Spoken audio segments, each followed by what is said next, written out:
ሰላም ሰላም ሰላም ጤና ይስጥልኝ። እንዴት ናችሁ ውድ የሀገሬ ልጆች? በያላችሁበት ሰላማችሁ ብዝት ሙልት ትርፍርፍ ይበልልኝ። እንዴት ናችሁ ውድ የሀገሬ ልጆች? እንደምታዩት እንግዲህ አሁን ያለንበት ሀገር ክረምት ነው። ክረምት ማለት እንደ ሀገራችን ዝናብ በጣም ኃይለኛ ቅዝቃዜ ምናምን ሳይሆን ዝናብና ጭቃ አናይም። እዚህ አሸዋ ነው፣ ቢዘንብም ይመጣል፣ ግን ቅዝቃዜ ነው። ክረምት የሚባለው እንግዲህ ለስድስት ወር ያለው ቅዝቃዜ ነው። ከዛ ቅዝቃዜው ብዙም ሳይታወቅ ነው የሚሄደው። ያው እነሱ ግን ይበርዳቸዋል።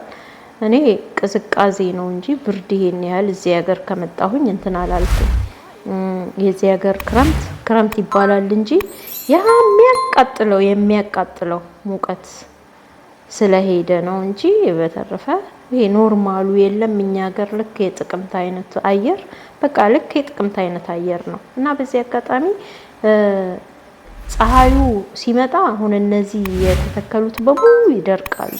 ስለሚደርቁ ፀሐዩ ከመምጣቱ በፊት ግን በጓሮ አትክልት እስቲ ያለኝን ነገር እየዘራሁኝ ላብቅል በማለት ዩቲዩብ ላይ እያየሁኝ በጣም እኔ አትክልት ነገር በጣም ስለምወድም እንደዚህ አረንጓዴ ሆኖ ራሱ ስታዩት ደስ ይላችኋል። እጅብ ብሎ አረንጓዴ ሆኖ በቃ አረንጓዴ ነገር ምን በጣም ነው እንጂ ደስ የሚለው። ስለዚህ ባለኝ ነገር እቃ አልመረጥኩም። ባለኝ ነገር እዛው ጋር ባገኘሁት ነገር ያለኝን ነገር እያስተካከልኩኝ እንደምታዩት እዚህ ጋር ያበቀልኩት ነገር አለ። ናናም ለሻይ የሚገዛውን ናናዎች እየቆረጥኩኝ ወዲያውኑ ወስጄ ተክላቸዋለሁ። ወይ ውሃ ውስጥ 2 ቀን 3 ቀን አሳድርና ከዛ ወስጄ ተክለዋለሁ። እንደምታዩት እንደዚህ ነው። ካሮት እንዲሁ ከኔ የተረፈኝን ሽንኩርት እዚህ ጋር አለ። ደግሞ ነጭ ሽንኩርትም አለኝ፣ ቀይ ሽንኩርትም። አፈሩ ይሄ እንደምታዩት ይሄ ነው አፈሩ። የዚህ ሀገር አፈር አሸዋ ነው። ውሃ ስታረጉበት ምጥጥ አርጎ ወደታች ነው ዝቅ የሚለው። ግን ኮምፖስት አለ የሚሸጥና ከኮምፖስት ጋር ቀላቅዬ ነው። እዚህ ጋር ደግሞ የምታዩት ይሄ የአበባ ጎመን ነው። የአበባ ጎመን እኔ ጨርሼ ከሰራሁት በኋላ ሁሉንም ነገር ከታች የተረፈውን ቄጡን ዝም ብዬ አፈር ውስጥ ቀበርኩት። በጣም ነው የሚገርመው። እንደዚህ ወጣ። እንግዲህ መጨረሻውን ለማየት ነው። እዚህ ጋር ደግሞ ነጭ ሽንኩርት አለኝ። ነጭ ሽንኩርት ይኸው እየበቀለ ነው። ነጭ ሽንኩርት አለ። ውሃ በደንብ ጠጥቷል። ያው አፈሩ ነጭ ስለሆነ አሸዋው ከኮምፖስት ጋር ተቀላቅሎ ነው። እዚህ ጋር ደግሞ ጀርጀር የሚባለው ነው። ጀርጀር የሚባለው የሰላጣ ዘር ነው። ጀርጀሩም እንደዚሁ ከሱቅ ሲገዛ ከቂጡ የተረፈውን ነው። በአጋጣሚ ዘር አልነበረኝም። ያው መብቀሉንም አለመብቀሉን በእርግጥ መሬት የሰጡት ነገር ያበቅላል። ግን መብቀሉንም አለመብቀሉንም እርግጠኛ ስላልሆንኩ እንደ ሀገራችን የአየር ጸባይ አይደለም እና እዚህ እርግጠኛ ስላልሆንኩ እስቲ እቺ ቅዝቃዜ ከምታመልጠኝ እዚህ ጋር ባለ ነገር ብዬ ጀሪካኖች ቆራርጬ በፌስታል በምናምን ነው እንትን ያልኩት። እና እዚህ ጋር የምታዩት እጅብ ብሎ የበቀለው ቲማቲም ነው። ከጎኑ ካሮት አለ። ይሄው ካሮቱም አለ። እዚህ ጋር እንደምታዩት ቲማቲም ነው። እዚህ ጋር ደግሞ እንትን ዘርቼ ያለውኝ ድንብላል። ይሄ ቲማቲም ነው። ቲማቲሞቹ እጅብ ብለዋል። በደንብ ይሰጡኛል ብዬ አስባለሁ። እንግዲህ እንደ እግዚአብሔር ፍቃድ እስከዛ ድረስ ሙቀቱ ባይመጣ ጥሩ ነው። ሙቀቱ ከመጣ ግን ውጪ አይደለም እቤት ውስጥ መብቀል አይችልም። እዚህ ጋር ደግሞ የምታዩት ቃሪያ ነው። እዚህ ጋር የድንብላል ቅጠል ነው የምታዩት። የድንብላል ቅጠል ከቤት ውስጥ የተጠቀምንበት ነው። እስቲ ከየቆየ ነው ቤት ውስጥ ያለ ነው። አውጥቼ ዝም ብዬ ፍሬውን የዘራሁት። እንደምታዩት እየበቀለ ነው ያለው። በደንብ ደግሞ እዘራለሁ በሚቀጥለው አመት እግዚአብሔር ከፈቀደ። እዚህ ጋር ሽንኩርት አለ፣ ነጭ ሽንኩርት። እዚህ ጋር እንደምታዩት የድንብላል ቅጠል ነው።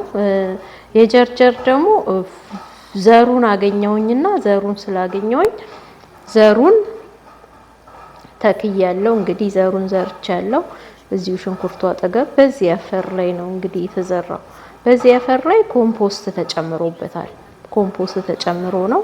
ኮምፖስቱ ስላለ ነው እንግዲህ እዚህ ላይ እንደምታዩት። ይኸው እዚህ ጋር ነጭ ሽንኩርት አለኝ፣ ድንች አለኝ። ነጭ ሽንኩርቱ ይሄ እንደምታዩት ነው። እዚህ ጋር ድንች አለኝ፣ ናና አለኝ። እዚህ ጋር ደግሞ ቆሻሻ አልጥልም። ይሄ የአትክልት የሽንኩርት ልጣጭ ምናምን አልጥልም። አስቀምጠዋለሁ አጠራቅመውና ከዛ በኋላ ኮምፖስት ይሆናል ማለት ነው። እዚህ ጋር ቃሪያ አለኝ። እዚህ ጋር ደግሞ ዱባ ነው። ዱባ ይኸውና ኮምፖስቱ ይሄ ነው እንግዲህ እንደምታዩት ይሄ ነው ኮምፖስቱ። ኮምፖስቱ 5 ብር ነው የሚገዛው። የሚገርመው እኔ ውድ መስሎኝ ነበር ለቴምር ሲገዙ አይቼ፣ ግን 5 ብር ነው የሚገዛው። ይኸው ገዝቻለሁ። እዚህ ጋር ናና ነው እንግዲህ የምታዩት ናና ለሻይ የመጣ ናና ነው። አምጥቼ 2 ቀን ውሃ ውስጥ አሳደርኩትና ስተክለው እንደዚህ በሚያምር ሁኔታ አብቅሎልኛል። እንግዲህ ባለን ነገር ላይ ሁሉንም ነገር ለመስራት ሀሳቡ ካለን ምንም በቃ ምክንያት አያስፈልግም። ይሄ ነው ማለት አያስፈልግም።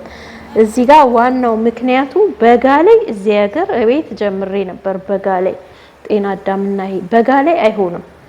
በጋ ላይ እንኳን አይደለም አትክልት ሰው ይቀልጣል እዚህ ሀገር። አሁን ግን ክረምት ስለሆነ ነው። ይሄ እንደምታዩት ዱባ ነው። ዱባና ነጭ ሽንኩርት ነው አጠገቡ ያለው። ቃሪያም ከዳር አለው። ዱባውን የዘራሁት ከጎረቤት ዱባ አየሁኝና አመጣሁኝ። ከዛ በኋላ ፍሬውን በአመድ እንትን ብዬ ተከልኩት። ይሄው እንደምታዩት ዱባው ፍሬው ራሱ ላዩ ላይ ያለ። አሁን በደንብ ሲያበቀል እነቅለውና አስፋፋዋለሁ ማለት ነው። ነቅዬ አስፋፋዋለሁ።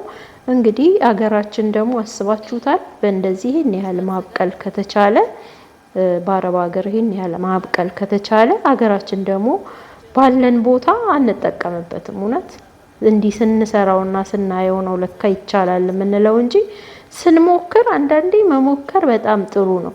ሳንሞክር ከምንደክመው ድካም ሞክረን የምንደክመው ድካም ይሻላል። ለምን በሙከራችን ባይሳካም እንማርበታለን።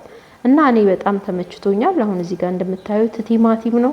ይሄ ቲማቲም ደግሞ ትንሽ ከፍ ሲል እቃ አዘጋጅለትና ለየብቻ አረጋዋለሁ። በደንብ ከፍ እስኪል እየጠበቅኩኝ ነው።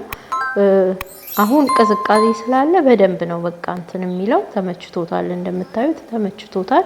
ቅዝቃዜም ስላለ ሙቀት ሲሆን ግን አሁን እዚህ ጋር የምታዩት በሙሉ ይደርቃል። ውጪ ምንም ነገር ማድረግ አይቻልም። እና እቺን የአበባ ጎመን ግን መጨረሻውን ለማየት ነው። ለማንኛውም አረንጓዴ ነገር በደንብ ነው ደስ የሚለው። አረንጓዴ ነገር ደስ ይላል። ደግሞ ሞክረዋለሁ። እኔ ማልሞክረው ነገር የለም። ለማንኛውም ይሄንን ቅጠሉ እንደ ጎመን ይሰራል ወይስ አይሰራም ብዬ ደግሞ በጎመን መልክ ሞክረውና ያው ሽፈራው ሰርተን በልተን የለ እንዴ። ስለዚህ ሽፈራው በጣም ነው የሚመረው፣ ግን መድኃኒት ስለሆነ በጎመን መልክ ሰርተን እንበለዋለን።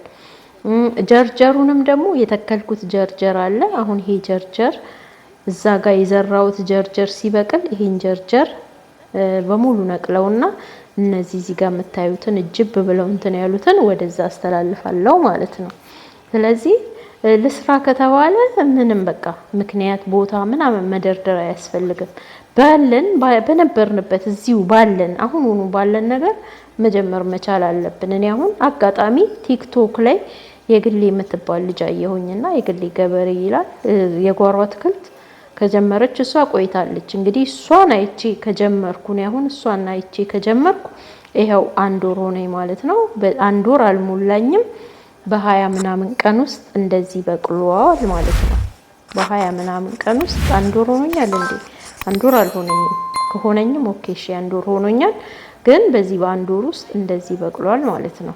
ስለዚህ ከዚህ በተሻለ ደግሞ አሁን ለሚቀጥለው እግዚአብሔር ቢፈቅድ በህይወት ብንኖር ከዚህ በተሻለ የመስራት ሀሳቡ አለኝና በደንብ አረንጓዴ ነገር በጣም ነው ደስ የሚለው።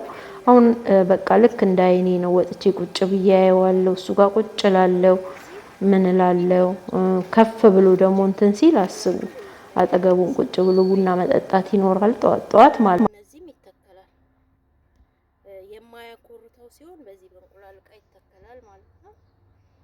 እና ከዚህም በኋላ ያለውን ነገር አልፎ በሳምንትም በ15 ቀንም ክረምቱ እስኪያልፍ ድረስ አሳያችኋለሁ። ቻናሌን ሰብስክራይብ አድርጉ፣ ላይክ ሼር ማድረግ አትርሱ። አበረታቱኝ። በጣም አመሰግናለሁ። ክበሩልኝ።